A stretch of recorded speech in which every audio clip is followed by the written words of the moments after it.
ఒక్క మాటలను ఉన్నదా? ఇయ్యాల ఈ ప్రభుత్వం, ఈ కాంగ్రెస్ నయవంచక ప్రభుత్వం సంక్షేమంలో ఫెయిల్, మంచినీళ్ళలో ఫెయిల్, పొలాలకు నీళ్ళు ఇవ్వడంలో సాగు నీళ్ళలో ఫెయిల్, కరెంటు సరఫరాలో ఫెయిల్, రైతు బంధులో ఫెయిల్, విత్తనాలు ఎరువులు సరఫరాలో ఫెయిలేనా? ధాన్యం కొనుగోలులో ఫెయిల్, పల్లెలు పట్టణాల అభివృద్ధిలో ఫెయిల్, భూముల ధరలు పెంచడంలో ఫెయిల్. మరి దేంట్లో పాస్ అయిండు? ఎటుపడితే అటు ఒర్రుడు, దేవుళ్ళ మీద ఒట్లు పెట్టుడు, అబద్ధ వాగ్దానాలు చేసుడు,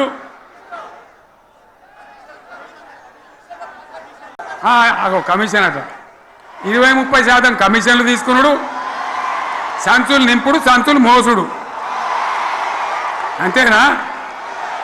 కరెక్టేనా ఈ మాట అన్నా? కరెక్టేనా? నేను చెప్పి అన్ని ఫెయిల్ అయిందా ఈ ప్రభుత్వం? నిజమైతే ఒకసారి చేతులు లేవటరు దయచేసి, స్టేజ్ మీద లేవటరా? ఫెయిలేనా? ఈ మాట 20% 30% కమిషన్లని నేను అంటలేను. ఎవరన్నారు?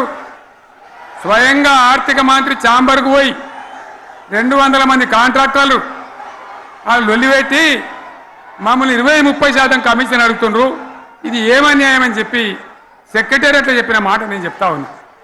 ఈ విధంగా మాజీ సర్పంచులు పాపం వాళ్ళు పనిచేసిన మా బిల్లులు ఇవ్వమనంటే వాళ్ళ గోస ఉచ్చుకుంటా ఉన్నారు. వాళ్ళేం పాపం చేసిండ్రు? ఈ విధంగా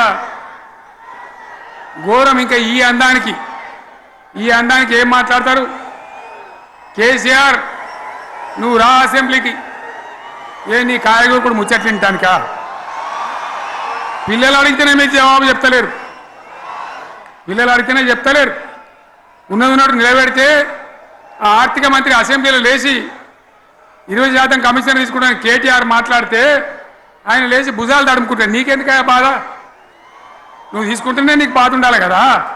లేచి పేదలు ఉల్లి పెడతా ఉన్నాడు ఆయన అసెంబ్లీలో. ఈ విధంగా చాలా గందరగోళంగా, అవివేకంతో, అజ్ఞానంతో చాలా ఘోరం చేసి అడ్డమైన మాటలని చెప్పింది. దాంతో మనం కూడా గోల్మాలైపోయినాం. తీర్థం పోదాం తిమ్మక్క అంటే వాడు గుల్లే, మనం సల్లే.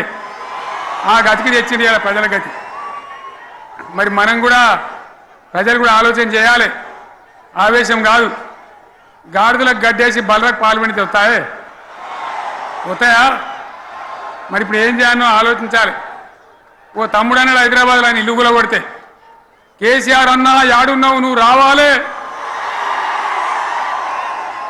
కత్తి వాన్ చేతిలో పడితే యుద్ధం నన్ను చేయమని పడుతుంది. అంతేనా? ఇది కూడా విచారించాలి ప్రజలు. మీకు అర్థం కావాలని నేను చెప్తా ఉన్నా.